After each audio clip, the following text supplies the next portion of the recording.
आल्यानंतर आमदारांनी आता ठिय्या आंदोलन सुरू केलेलं आहे। थेट आपण जाऊयात आमचे प्रतिनिधी गिरीश गायकवाड यांच्याकडे। गिरीश, आता नरहरी झिरवाळ यांची प्रकृती बिघडल्याचं कळतं, डॉक्टरही त्यांना तपासणीसाठी तिथे आलेत, मात्र अजूनही आमदार ऐकत नाहीत, तिथे ठिय्या देऊन बसलेत। मग भूमिका अशी सर्वपक्षीय आमदारांनी घेतलेली आहे आणि आदिवासी समाजाला न्याय द्या ही त्यांची प्रथम मागणी आहे। 17 संवर्गातील भरती होणार नाही तोपर्यंत अशीच भूमिका राहणार असाच इशारा त्यांनी सरकारला दिलेला आहे। आणि यामध्येच आपण पाहतोय की आता ठिय्या आंदोलनाला सुरुवात झालेली आहे। नरहरी झिरवाळ यांची प्रकृती बिघडलेली आहे।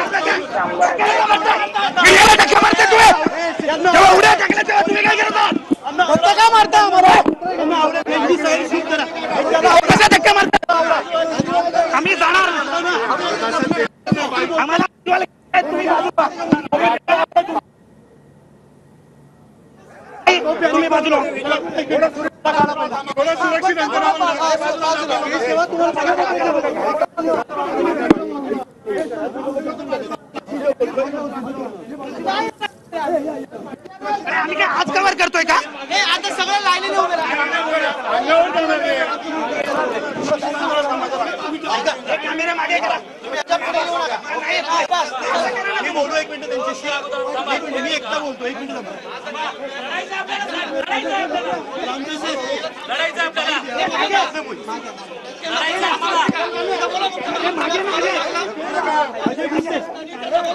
पुढे जागा नाही, त्यांना बोलू द्या काय करायचं।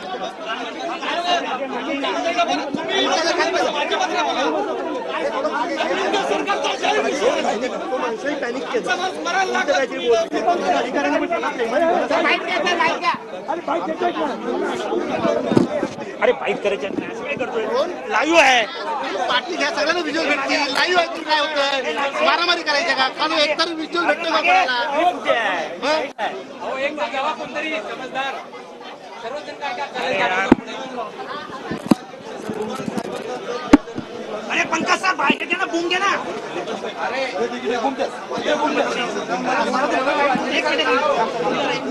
अरे ऐका, तुम्हाला पुढे घ्यायला चान्स देतो। मुंबईमध्ये 15-20 दिवसापासून बसलेली आहे, बिन आणण्या पाण्याची त्यांना झोपायला जागा नाही, कुठेतरी उघड्यावर झोपताय। जवळजवळ 1000-1500 पोरांची एवढी वाईट अवस्था आहे। तर मला वाटतंय सरकारनं आजच्या आज आताच्या आता निर्णय घ्यावा, नाहीतर समाजासाठी आम्हाला जे पावलं उचलता येतील ते आम्ही उचलणार आहे। आम्ही मागं हटणार नाही, कारण बाबासाहेबांनी जे घटनेनं आरक्षण दिलं त्या आरक्षणातून आम्ही आमदार झालो, त्या समाजाचं संरक्षण करणं हे आमचं काम आहे। तुम्हाला भेटले मुख्यमंत्र्यांनी मागच्या वेळेलाही आमची पहिली बैठक झाली होती 29 ऑगस्टला, तेव्हा सांगितलं होतं 15 सप्टेंबर पर्यंत हा प्रश्न निकाली लावू। आमच्या पोरांचं नाशिकचं उपोषण सोडलं, त्यानंतर मुख्यमंत्र्यांनी सांगितलं की तुम्हाला आणखी परत दुसरं आंदोलन। तर आदिवासी आमदार आणि खासदार आता मंत्रालयामध्येच ठिय्या देऊन बसलेले आहेत। नरहरी झिरवाळ तसंच डॉक्टर किरण लहामटे, काशीराम पवार, हिरामण खोसकर, राजेश पाटील आणि खासदार हेमंत सावरा हे देखील आता तिथे ठिय्या देऊन बसलेले आहेत। सगळे आमदार तिथे गोळा झालो।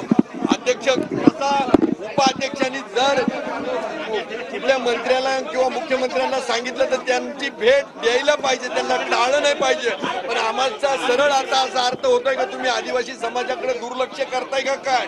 तुम्हाला घटनेनं दिलेले अधिकार आहेत, त्या घटनेच्या अधिकारांची आमची पायमल्ली कृपा करून करू नका। अजूनही आम्हाला सरकारला विनंती आहे, मुख्यमंत्री महोदयांना, मंत्र्यांना विनंती आहे, कृपा करून आम्हाला भेट द्या। आमच्या काही आमदारांनी, झिरवाळ साहेबांनी गॅलरीतून उडी टाकायची का वेळ आली? आम्ही सत्ताधारी आहेत, आज आमचे झिरवाळ साहेब ढसा रडतायत, ही परिस्थिती का निर्माण झाली? याला कारणी कोण आहे? याचा खरं तर सरकारने विचार केला पाहिजे। उद्या आचारसंहिता लागणार आहे आणि मग कधी तुम्ही या समाजाला न्याय देणार, या तरुणांना कधी नोकऱ्या देणार? बाकीच्यांच्या मात्र ओपनची भरती चालू आहे, पण आदिवासी समाजावरच का अन्याय होतोय? एक लक्षात ठेवा, आदिवासी समाज लढणार आहे। आदिवासी समाज लढणार आहे, रडणार नाही। झिरवाळ साहेबांचे जे अश्रू आहेत ते आमच्या आदिवासी समाजासाठी आहेत, आमच्या मुलांसाठी आहेत, आमच्या समाजासाठी आहेत। आम्ही लढवणारे लोक आहेत, आम्ही लढणारे लोक आहेत।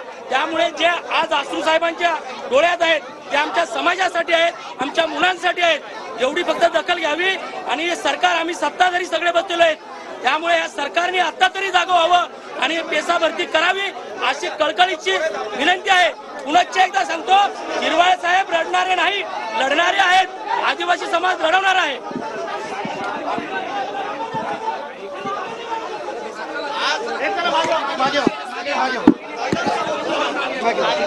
चला मागे चला